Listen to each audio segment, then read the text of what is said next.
আল্লাহু আকবার। সূরা আল কাহফ।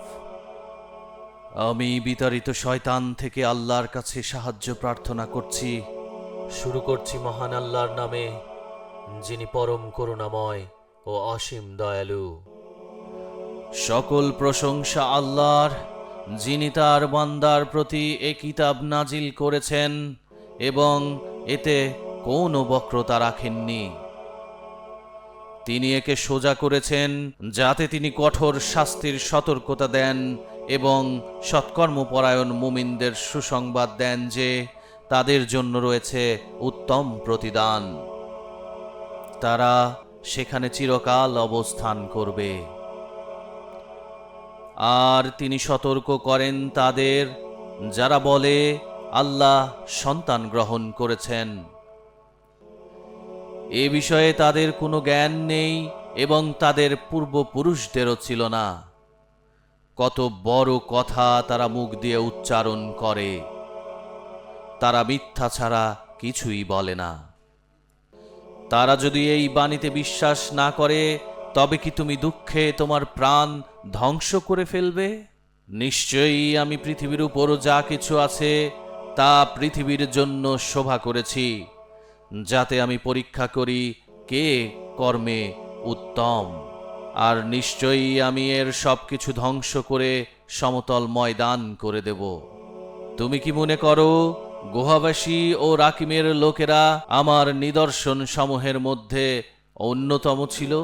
যখন যুবকেরা গুহায় আশ্রয় নিল এবং বলল, হে আমাদের রব, আমাদের প্রতি আপনার পক্ষ থেকে রহমত দান করুন এবং আমাদের বিষয়কে সঠিক পথে পরিচালিত করুন।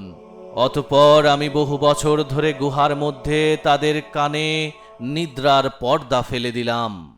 তারপর আমি তাদের জাগিয়ে তুললাম যাতে জানতে পারি দুটি দলের কোনটি তাদের অবস্থানকাল ঠিকভাবে হিসাব করতে পারে।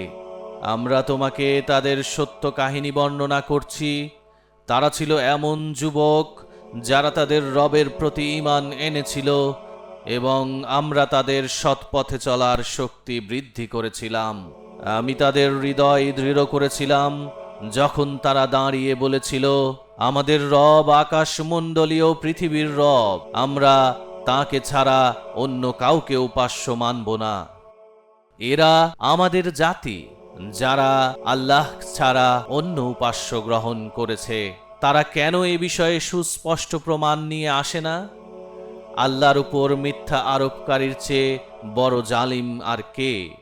যখন তোমরা তাদের ও তাদের উপাস্যদের থেকে পৃথক হয়ে গেলে, তখন গুহায় আশ্রয় নাও। তোমাদের রব তোমাদের জন্য তার রহমত বিস্তার করবেন। তুমি দেখতে পেতে সূর্য যখন উদয় হতো তখন তা তাদের গুহার ডান পাশ দিয়ে সরে যেত, আর যখন অস্ত যায় তখন গুহা থেকে বাম পাশ দিয়ে চলে যায়।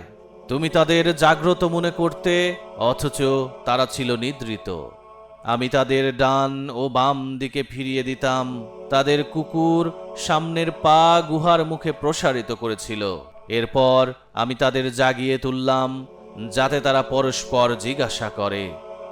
একজন বলল, তোমরা কতক্ষণ অবস্থান করেছ? তারা বলল, একদিন বা একদিনের কিছু অংশ। তারা বলল, তোমাদের রবই ভালো জানেন। এখন তোমাদের একজনকে এই মুদ্রা দিয়ে নগরে পাঠাও এবং দেখো কোন খাদ্য সবচেয়ে পবিত্র।